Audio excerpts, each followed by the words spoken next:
आज के इस अलंकरण समारोह में मंच पर उपस्थित विद्यालय की प्राचार्या श्रीमती मंजुलता उपाध्याय जी, डॉक्टर संगीता कोतवाल जी और यहाँ के सभी प्रबुद्ध शिक्षक और अध्ययनरत छात्राएं।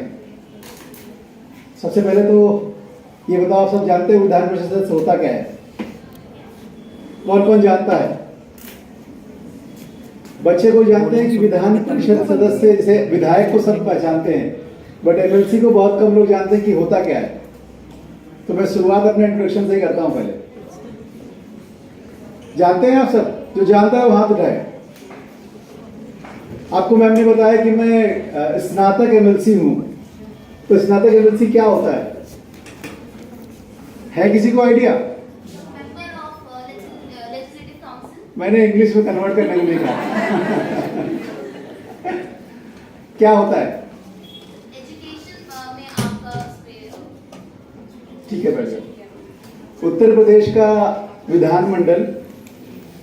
विधानमंडल में दो सदन है। उत्तर प्रदेश के विधानमंडल में एक विधानसभा है, एक विधान परिषद है। विधान परिषद को अपर हाउस बोला जाता है। जैसे पार्लियामेंट में राज्यसभा होती है और लोकसभा होती है, तो लोकसभा में जनता से चुने हुए प्रतिनिधि आते हैं और राज्यसभा में अलग अलग क्षेत्रों से चुने हुए प्रतिनिधि जाते हैं। वैसे ही उत्तर प्रदेश की विधान परिषद में भी है कि अलग अलग क्षेत्र से लोगों का प्रतिनिधित्व विधान परिषद में पहुंचता है।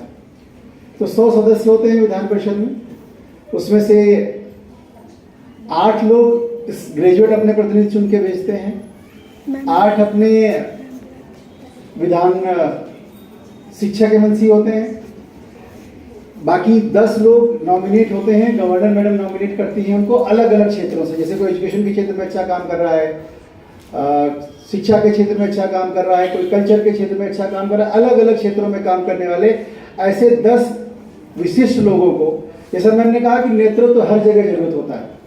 ऐसा नहीं होता है राजनीतिक क्षेत्र में नेतृत्व करना, जो अलग अलग क्षेत्रों में, सामाजिक क्षेत्रों में नेतृत्व करते हैं, ऐसे 10 लोगों को विधान परिषद में भेजा जाता है। बाकी विधायक चुन के भेजते हैं और निकाय के प्रतिनिधि अपने प्रतिनिधि वहां चुन के भेजते हैं। और ये हाउस कांस्टेंट होता है, डिसॉल्व नहीं होता कभी ये हाउस। उसे कुछ मेंबर रिटायर होते रहते हैं, कुछ मेंबर नए नए आते रहते हैं। परिस्थिति ये होती है कि ऐसा सदन बनाना जो सदन समाज के हर हित की चर्चा करे। ऐसा ना हो कि चुनी हुई सरकार कोई आ जाए और कोई ऐसा कानून बना दे जो पढ़े लिखे लोगों के लिए अच्छा ना हो, जो शिक्षकों के लिए अच्छा ना हो, जो समाज के किसी अंग के लिए अच्छा ना हो। तो उसको रोकने के लिए, जैसे कोई बिल पास होता है तो पहले विधानसभा में पास होता है, फिर विधान परिषद को जाता है। तो विधान परिषद उस बिल को रोकती है कि नहीं, आपने ये ठीक नहीं किया, ऐसा काम कर रहे हैं जो ग्रेजुएट्स के लिए अच्छा नहीं होगा। तो ग्रेजुएट्स के लिए जो काम अच्छा नहीं होगा उसको रोकने के लिए या उस बिल पे अपनी बात रखने के लिए हम सब विधान परिषद में होते हैं। ठीक है, क्लियर हुआ? अब समझ में आ गया विधान परिषद सदस्य क्या होता है? ठीक है, तो मैं आप सबका और विधान परिषद सदस्य जो स्नातकों का होता है उसको चुनने के लिए अभी आपको ग्रेजुएशन करने के बाद 3 साल और इंतजार करना पड़ेगा, क्योंकि संविधान ये सोचता है कि युवाओं में ऊर्जा तो होती है, लेकिन वो ऊर्जा कभी कभी ऐसा होता है कि बहुत सारी चीजों से बहक जाते हो आप लोग। तो जब 3 साल हो जाएंगे ग्रेजुएट हुए, तो आप कॉन्फिडेंट होके अपना प्रतिनिधि चुन के विधान परिषद में भेजेंगे जो आपकी अपनी बात रख सके और आपके लिए कोई ऐसा कानून बना दे लोअर हाउस, तो अपर हाउस उस कानून को रोकने का काम करे। आज आप सब को नया दायित्व मिला है, मुझे लगता है लड़कियों को राजनीति के क्षेत्र में या नेतृत्व के क्षेत्र में बहुत कठिनाइयां हैं आगे आने में, लेकिन जो लोग आगे आते हैं मुझे लगता है वो समाज के लिए एक पथ प्रदर्शक के रूप में आगे आते हैं। जैसा मैम ने एक शुरुआत की, बहुत अच्छी शुरुआत, मैं भी हर बार यही बोलता हूँ। मुझे लगता है शिक्षा के जुड़े हुए जो लोग होते हैं ना, बार बार यही कहते हैं जब अधिकार आपको मिलता है, जितना अधिकार आपको मिलता है उतने कर्तव्य आपके बढ़ जाते हैं। और राजनीतिक क्षेत्र में काम करने मैंने तो अभी शुरू किया है, 2 साल हुए हैं मुझे, लेकिन मुझे लगता है जब से मैं एमएलसी बना हूं तो मेरे दायित्व जितने बढ़ गए हैं उतने अधिकार शायद मुझे नहीं मिले। और हर राजनीतिक क्षेत्र में काम करने वाले नेता को यही अनुभव होता रहता है हमेशा। बाहर के लोगों को यह अनुभव होता है, अरे बड़े पावरफुल लोग हैं। तो अधिकार और कर्तव्य, संविधान से दिए हुए अपने अधिकार और संविधान में दिए हुए कर्तव्य, जब हम ऐसा समाज बना लेंगे जो अपने कर्तव्यों को भी समझे अधिकारों के साथ साथ, सड़क पे चलने का अधिकार अगर हमारा है तो सड़क को साफ रखने का कर्तव्य भी हमारा ही है। जब ये समझ लेंगे, विद्यालय परिसर में आने के बाद शुरुआत बहुत धीरे धीरे होती है और आप सब सौभाग्यशाली हैं, मुझे लगता है कि आपको भी इस स्टूडेंट काउंसिल में चुने हुए प्रतिनिधि के रूप में काम करने का मौका मिल रहा है। तो चुनने के बाद क्या, चुन गए, एक बैच मिल गया, आज एक सेरेमनी हो गई और इस सेरेमनी के बाद हम सब भूल जाएं कि हमको करना क्या है। ये विद्यालय आपकी एक संस्था की तरह, जैसे हम सब विधान परिषद में जब पहुंचे और मैं भारतीय जनता पार्टी का प्रतिनिधि हूं वहां पे, तो जब हम वहां पहुंचे तो हमारा दायित्व ये बढ़ता है कि हमारे उत्तर प्रदेश का नाम सारी दुनिया में हो। वैसे जब आप यहाँ के प्रतिनिधि चुने गए तो नवयुग कॉलेज पहले तो प्रदेश में नाम करे। वो नाम कैसे होगा, अनुशासन हो, अच्छे से पढ़ाई हो रही हो, सारे बच्चे और विद्यालय का एटमॉस्फेयर आपको पढ़ाता है। शिक्षक आपकी सहायता करता है, मैं शिक्षक का दायित्व तो कम नहीं कर रहा हूं। शिक्षक आपको सलाह दे सकता है, आपका मार्गदर्शक हो सकता है, आपके साथ चल सकता है, लेकिन मेहनत किसको करनी होती है, विद्यार्थी को करनी होती है। अगर आपने अपना लक्ष्य निर्धारित नहीं किया है तो कोई भी आपको लक्ष्य तक नहीं पहुंचा सकता। लेकिन अगर आपने लक्ष्य निर्धारित कर लिया है तो जो यहाँ बैठे हुए आपके प्रबुद्ध शिक्षक हैं वो उस लक्ष्य को भेदने में आपकी मदद जरूर करने वाले हैं। लेकिन लक्ष्य निर्धारण का काम किसका है, आपका अपना है।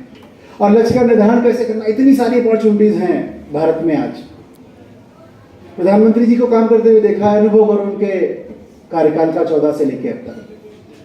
मुझे लगता है वो हर दिन काम करते हैं, हर दिन काम करते हैं, हर घंटे काम करते हैं और हर घंटे वो ये सोचते हैं कि मुझे भारत के लिए क्या अचीव करना है।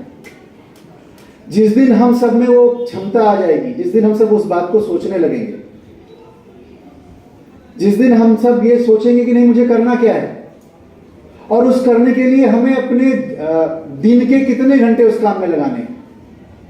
बहुत बार ऐसा होता है, हम सबके पास आजकल एक टूल है सोशल मीडिया का, उस टूल ने जितनी लाइफ हमारी आसान की है उतने हमारे लक्ष्य को पाने के में कठिनाई पैदा कर दी। हम पता नहीं किन चीजों में उलझ जाते हैं। ज्ञान जरूरी है, लेकिन जैसे कहते हैं ना अति सर्वत्र वर्जते, तो ज्यादा ज्ञान भी खराब होता है। तो जरा टीचर ने कुछ पढ़ाया हमको और गूगल पे हमने देखा, गूगल को हमने सही मान लिया। असंभव है। गूगल जानकारी कहां से उठाता है? गूगल के पास कोई अपना ज्ञान नहीं है। या कंप्यूटर की दुनिया में उनका कोई अपना ज्ञान नहीं है। कंप्यूटर का, कंप्यूटर आप सबके ज्ञान को इकट्ठा करके एक ज्ञान देता है और वो ज्ञान सही है कि गलत है ये भी वेरीफाई नहीं करता कोई। साफ साफ डिस्क्लेमर डालता है गूगल या फेसबुक कि ये लोगों की अपनी राय है। उस राय को आप अपने शिक्षक की राय से अच्छा मान लेते हैं तो मुझे लगता है ये गलत है ना।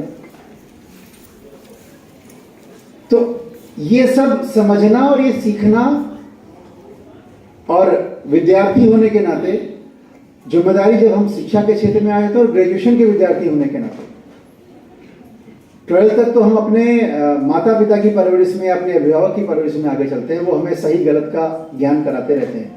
लेकिन स्नातक कक्षाओं में आने के बाद सही गलत का ज्ञान आपके ऊपर चला जाता है और क्या गलत है क्या सही है अगर हमने ये जान लिया अपने जीवन में तो मुझे लगता है हमें आगे बढ़ने से कोई नहीं रोक सकता। और युवा विद्यार्थियों को सबसे बड़ी समस्या यही होती है कि हम जो ज्यादा लोग बात को कह रहे होते हैं उस बात को सही मान के आगे बढ़ जाते हैं। जैसे ना परिवार में कहते हैं ना, बच्चे आपके माता पिता कहते होंगे कि उसकी संगत में मत रहना वरना खराब हो जाओ, कहते हैं ना कभी कभी। तो उनका अपना अनुभव है कि किस तरह के लोग इस समाज के लिए अच्छे नहीं हैं, किस तरह के लोग आपको गलत दिशा में ले जा सकते हैं, कौन से लोगों के साथ चलने से, कौन से लोगों की बात मानने से आप अपने लक्ष्य से भटक सकते हैं। ये सब बातें हमको अपने अभिभावक और शिक्षक से सीखनी चाहिए। गूगल का ज्ञान, मैं ये नहीं कहता, मैं विरोध में नहीं हूं उसके, मैं ये नहीं कहता कि आप दुनिया से मत जुड़ो। आप अगर दुनिया को जानेंगे नहीं, आज हिंदुस्तान में क्या हो रहा है और विश्व किस रिसर्च पे कहां आगे बढ़ गया, अगर हम अभी कंप्यूटर सीखने की दिशा में आगे बढ़े हैं तो दुनिया के अनेक देश क्लाउड कंप्यूटिंग और एआई पे आगे बढ़ गए हैं, आर्टिफिशियल इंटेलिजेंस पे आगे चले गए। तो हमें वहां सीखना है, वहां तक पहुंचना है और अब बैरियर नहीं बचा है। राष्ट्रीय शिक्षा नीति के बारे में आप सब सुनते समझते आ रहे होंगे। राष्ट्रीय शिक्षा नीति के आने के बाद बैरियर नहीं बचा पढ़ाई का। मुझे लगता है इस सत्र से इम्प्लीमेंट हमने कर दिया है। इस सत्र से हमने इम्प्लीमेंट कर दिया और आगे आने वाले सत्र से 100% एजुकेशन पॉलिसी इम्प्लीमेंट हो जाएगी। हम सब जब पढ़ते थे, जब हम पढ़ते थे या आपके जो शिक्षक हैं वो जब पढ़ रहे होंगे तो बड़ी समस्या होती थी पढ़ने में।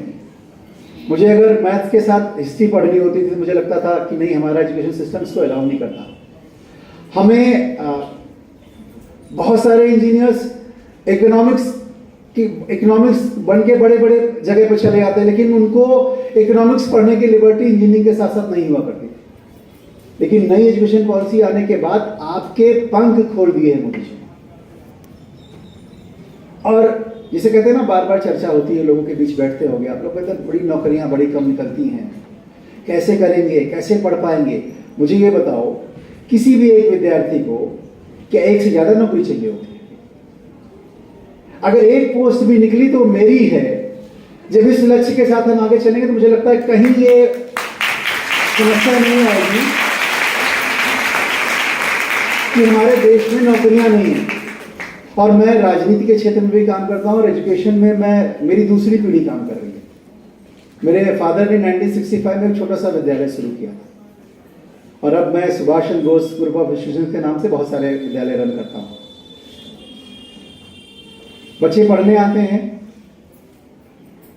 बीए का कोर्स ज्वाइन किया और उसके बाद यही ग्रेजुएशन करते करते ढूंढने लगते हैं मुझे करना क्या है।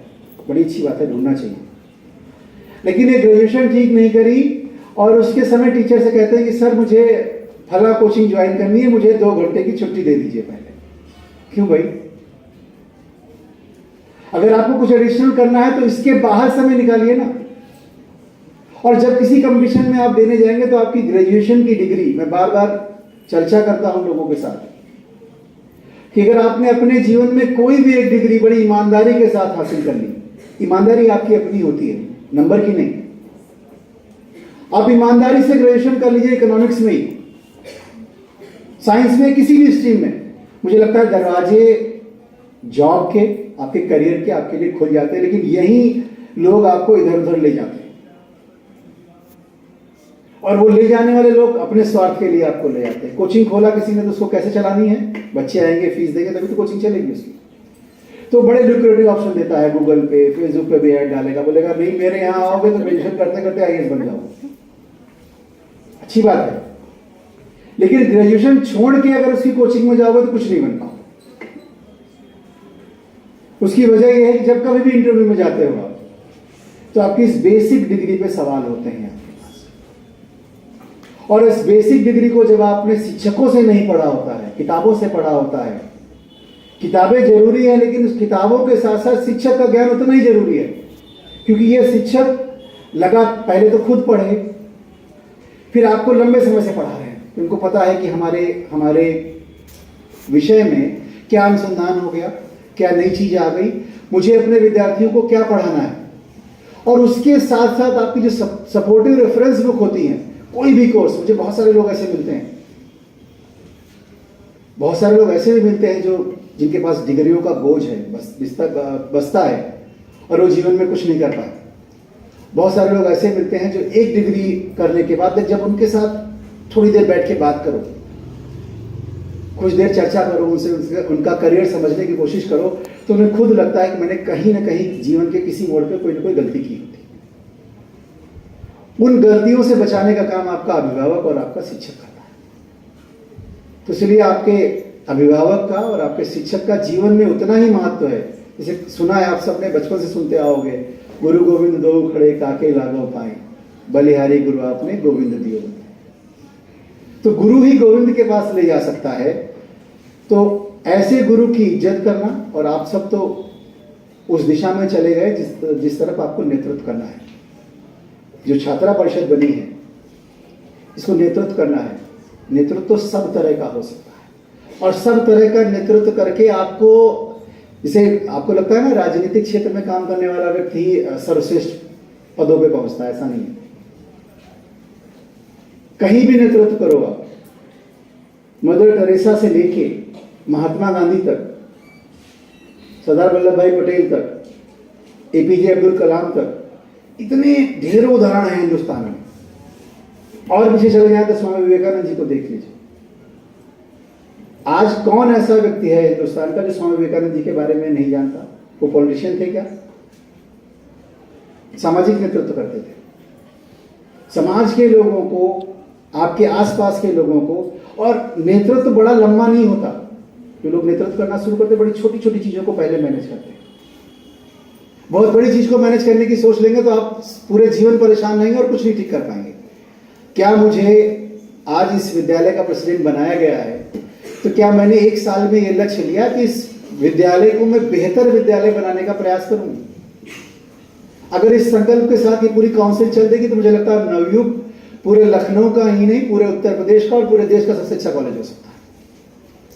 लेकिन प्रयास कहां से होगा? आपकी अपनी क्लास से शुरू होगा, और सबसे पहले आपके अपने आप से शुरू होगा। जो मैं कल्पना करता हूं, जो मैं कल्पना करती हूं कि मेरा समाज ऐसा हो, मेरा देश ऐसा हो, मेरा समाज और मेरा देश ऐसा हो, उसके लिए हमको सबसे पहले अपने आप को सुधारना है। लोग कहते हैं, लोग चिल्लाते हैं बड़ा बड़ा करप्शन है देश में, और जब उनके चिल्लाने के साथ साथ जब उनके चर्चा करना शुरू करो तो कहीं ना कहीं उनको लगता है मैं ही कहीं ना कहीं गलत था। करप्शन केवल पैसे का नहीं होता। आप विद्यार्थी हैं, आप विद्यालय समय से पढ़ने नहीं आए, ये भी करप्शन की कैटेगरी में आता है। आप विद्यालय पढ़ने आए, 2 घंटे के बाद, 2 क्लासरूम के बाद टीचर को भी बहाना बताया, मेरी तबीयत खराब हो गई, मैं घर जा रही हूं। अगर आपकी सही में तबीयत नहीं खराब थी और आपने कोई बहाना बना के गई, तो भी तो करप्शन है। टीचर विद्यालय नहीं आया और कोई ऐसी प्रॉब्लम बता दी जो प्रॉब्लम सच में उसकी नहीं, तो ये भी करप्शन की कैटेगरी में तो आ जाएगा। आगे भी नहीं आएगा। तो जब हम इन चीजों को सुधारने की कोशिश करेंगे तभी देश बदलेगा। और हम सब सौभाग्यशाली हैं। मैं तो बार बार कहता हूं, पता नहीं लोग अलग अलग विचारधारा के भी हो सकते हैं, लेकिन मैं बार बार कहता हूं मैं सौभाग्यशाली हूं कि मोदी जी के समय में राजनीति कर रहा हूं। आज भारत को G20 की अध्यक्षता मिली, बहुत बड़ी बात नहीं है, लेकिन छोटी बात भी नहीं है। और G20 के माध्यम से उन्होंने भारत का वसुधैव कुटुंबकम का संदेश पूरी दुनिया को दे दिया। लोग भारत की अलग छवि बना के बैठे हैं विदेश में, जबकि सही में हमारा देश ऐसा नहीं है। जब लोग यहां घूमने आए बाहर से, तो हमारे अपने लोगों ने जो हमारी खराब चीजें थी वो उनको दिखा दी। उन्होंने ये नहीं दिखाया कि भारत में एपीजे कलाम के नेतृत्व में हमने मिसाइल बनाई, हमने परमाणु विस्फोट किए। ये सब की चर्चा करने के बजाय जब लोग यहाँ टहलने आए तो हमारे भिखारी भीख मांग रहे थे, उनकी वीडियो बना के ले गए। कंपैरिजन का मौका ही नहीं मिला, क्योंकि हमने जाके वैश्विक मंच पे अपनी बात ही नहीं रखी। हमने ये कहा नहीं है वो भारत है जो सर्वभौम सुखिना की बात करता है। ये कहता है कि हम सुखी रहें लेकिन पूरी दुनिया सुखी रहे, पूरी दुनिया निरोग रहे। ऐसी बात करने वाली भारत की बात अगर किसी ने की थी, सबसे पहले स्वामी विवेकानंद जी ने की थी, जब उन्होंने कहा कि अमेरिका में बैठे हुए मेरे भाई बहन, सब लोगों को लगा रही है भारत है क्या? एक भगवा कपड़े जो जिनके वस्त्रों पे भी लोगों ने हंसी बनाई थी, वो वस्त्र पहनने वाला व्यक्ति पूरी दुनिया को संदेश देके चला गया। हम तो ऐसे सोचते ही नहीं थे। हमारे भारत की छवि अलग हो गई। तो ये स्टूडेंट काउंसिल में जो लोग चुने गए हैं ना, उनकी जिम्मेदारी ये बनती है कि हमारे देश की छवि बदले, और मौका है आपके पास काम करने का। मौका कैसे है? सोशल मीडिया है आपके पास। पहले आप कोई बात कहते, अखबार छापता कि नहीं छापता पता ही नहीं चलता। आपके मन में कोई बात अच्छी सी आई, आपने सोशल मीडिया में डाली और रातों रात आप स्टार बन गए। उसके लिए आपको अपने देश के बारे में सोचना पड़ेगा। इतनी बदली हुई संस्कृति है। मैं लेट तो नहीं बनाऊंगा, मुझे लगा कि आपका टाइम 1 घंटे का था। इतनी बदली हुई संस्कृति है देश की। उस संस्कृति को कैसे कल्पना करो, आप थोड़ा सा और पीछे चले जाओ। हम 1200 वर्ष गुलाम रहे हैं, बट कितनी मजबूत संस्कृति होगी जिसने अपनी संस्कृति की जड़ों को नहीं खोया। अपने समय सुना नालंदा विश्वविद्यालय, तक्षशिला विश्वविद्यालय की सारी चीजें जला दी गई, सारी किताबें छल गई और महीनों वर्षों तक वो किताबें जली। ज्ञान कैसे चला हमारे यहां से दूसरे एक ज्ञान को कैसे ट्रांसफर हुआ, क्योंकि हमारी सारी संस्कृति तो चली गई थी। मुगल आ गए, अंग्रेज आ गए, मुगलों ने अपने हिसाब से पढ़ाना चाहा हमको, अंग्रेजों ने अपने हिसाब से पढ़ाना चाहा, लेकिन हम सब किसी के हिसाब से नहीं पढ़े। जो चाहते थे वो हमने किया ही नहीं। अब हम जो चाहते थे हम वैसे पढ़े और वो संस्कृति को बचा के रख ले गए हम लोग। और आज जब मौका आया हमको, आज जब देश में ऐसी सरकार बनी जिस सरकार ने पुरानी संस्कृति को संजोते हुए भारत की आधुनिकता, आधुनिक अनुसंधानों से भारत को जोड़ दिया। कल्पना करो, पोलियो की वैक्सीन हिंदुस्तान में सबसे बाद में आई थी और कोविड की वैक्सीन हिंदुस्तान में दुनिया के अन्य देशों के साथ आ गई। मतलब क्या है? और लोग कहते थे कि भारत की संस्कृति तो अंधविश्वासों पे चलती है। जब हमारे अंधविश्वासों का परीक्षण करने निकले हो, क्यों हुआ होगा ऐसा? कभी सोचा है ऐसा? पढ़े लिखे लोग तो थे नहीं, ज्यादा पढ़ने का ऑप्शन नहीं था, क्योंकि मुगल यहाँ तो हमेशा शासन करते थे। हमारी बच्चियां या हमारे परिवार की महिलाएं घरों से निकल ही नहीं पाती थी उस टाइम। जब पढ़ते नहीं थे तो कैसे बताया गया कि पीपल के पेड़ की पूजा कर लो, क्योंकि पूजा शब्द समझ में आ गया सबकी। पूजा कर लो क्योंकि ये ऑक्सीजन देता है, काटना नहीं पीपल का पेड़। तो किस तरह से इस संस्कृति ने उतने सारे संकटों के बीच में अपने आप को बचाए रखा। आज जब मौका आया है तो हमको आगे बढ़ना है। भारत के लोग दुनिया में गए। आज यूके का प्रधानमंत्री भारतीय मुल्क है, यूएस की वाइस प्रेसिडेंट भारतीय मुल्क है। दुनिया की जितनी बड़ी बड़ी टॉप 10 वर्ल्ड की कंपनियां ले लें, उनके बहुत सारे सीईओ भारत के निकले। कैसे हुआ ये? क्योंकि हमारे यहां ज्ञान था।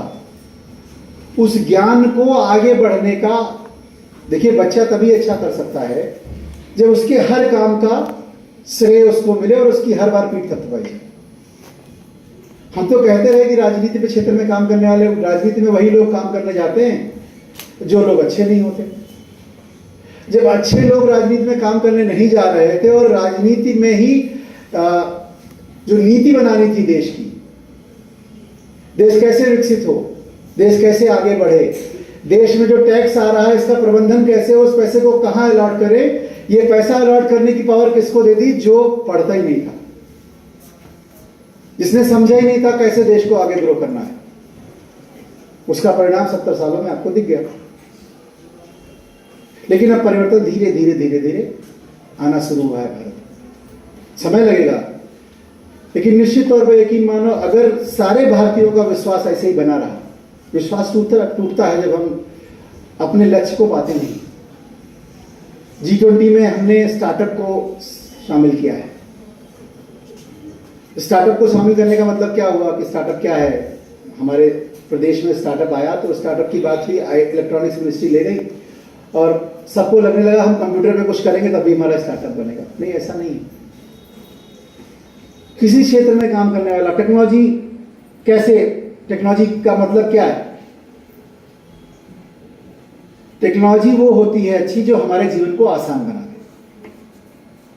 हमारे जीवन को कठिन करे वो टेक्नोलॉजी नहीं कर सकते उसको। और हमारे आसपास बहुत सारे ऐसे उदाहरण मिलते हैं जो बच्चे गांव से होंगे, देखे होंगे कि खेत में काम करने वाला हमारा किसान तो कुछ न कुछ ऐसा प्रायोजन कर लेता है अपनी खेती को आसान करने के लिए, तो वो भी तो स्टार्टअप हो सकता है। तो ऐसे बहुत सारी चीजें जब आप सोचने बैठेंगे, जब आप समझने बैठेंगे तो परिवर्तन आपको दिखेगा। लेकिन मेरा इस नई चुनी हुई छात्रा परिषद को यही सुझाव है कि आपको एक मौका मिला है परिवर्तन करने का। आपको ये मौका मिला है इस देश की उस धारा के साथ जुड़ने का जो धारा प्रगति की दिशा में आगे बढ़ रही है। हमको रुकना नहीं है। अगले 25 वर्षों में हमें इस देश को उस परम वैभव तक ले जाना है जहां तक हमारे पूर्वजों ने कल्पना की थी। हम कहते आए कि हमारा भारत दुनिया का नेतृत्व करता था, और उस इकोनॉमिक्स के विद्यार्थी अगर यहाँ बैठे होंगे तो पूरे विश्व का 33% जीडीपी भारत में हुआ करता था। और अब हम कहाँ चले गए? नीचे चले गए, लेकिन धीरे धीरे फिर ऊपर आ रहे हैं। चौथे पांचवें नंबर से छलांग लगाते लगाते हो सकता है मोदी जी का G20 का नेतृत्व करते करते हम लोग 1 नंबर या 2 नंबर पे पहुंचे। और जब हम वहां पहुंचेंगे तो भला किसका होगा? निश्चित तौर पे आपके आसपास की चीजें बदलेंगी। जब आपके आसपास की चीजें बदलेंगी तो हमारे जीवन में ईज आता है। आप कल्पना करो 10 साल पहले कोई ईज ऑफ लिविंग की बात करता था क्या? भारत का हैप्पीनेस इंडेक्स क्या है इसकी बात होती थी क्या? ईज ऑफ डूइंग बिजनेस की बात होती थी क्या? नहीं होती थी। तो ये सब नए शब्दावली जब आई है तो इसका मतलब परिवर्तन शुरू हुआ है। हम दुनिया में हैप्पीनेस इंडेक्स पे कहां हैं और कैसे आगे ले जा सकते हैं अपने को? हैप्पीनेस इंडेक्स में हम छात्रा परिषद की चुनी हुई छात्राएं अपने विद्यालय की छात्राओं को हैप्पीनेस इंडेक्स में कैसे आगे ले जा सकती है? शुरुआत तो यहीं से होगी ना। कैसे ईज ऑफ लिविंग हमारे अपने विद्यार्थियों के, अपने आसपास के लोगों के बीच की हो? उनको क्या चाहिए? क्या हम सब ये कल्पना कर सकते हैं कि मेरे पड़ोस में रहने वाला, जो झुग्गी झोंपड़ी में रहने वाला व्यक्ति है, उसके जीवन में क्या हमने परिवर्तन लाने का कुछ प्रयास किया है? और परिवर्तन केवल एजुकेशन से आता है। मुझे अब तक कोई समझ में नहीं आया दूसरा कारण जिसकी वजह से परिवर्तन आता हो जीवन में। हमने लोगों को शिक्षित कर दिया, वो जीवन का रास्ता अपने आप खोज लेते हैं। तो हमें अपने जीवन का रास्ता अपने आप खोजना है, और उस खोजने में मदद करने वाले आपके शिक्षक यहाँ बैठे हैं। इनका सहयोग लेके आपका जीवन आसान हो, अच्छा हो, और जो नेतृत्व आपको छोटा करने को यहाँ मिला है, हो सकता है इसी में से कोई प्रधानमंत्री बन जाए। ऐसी शुभकामनाओं के साथ बहुत बहुत धन्यवाद, बहुत बहुत आभार।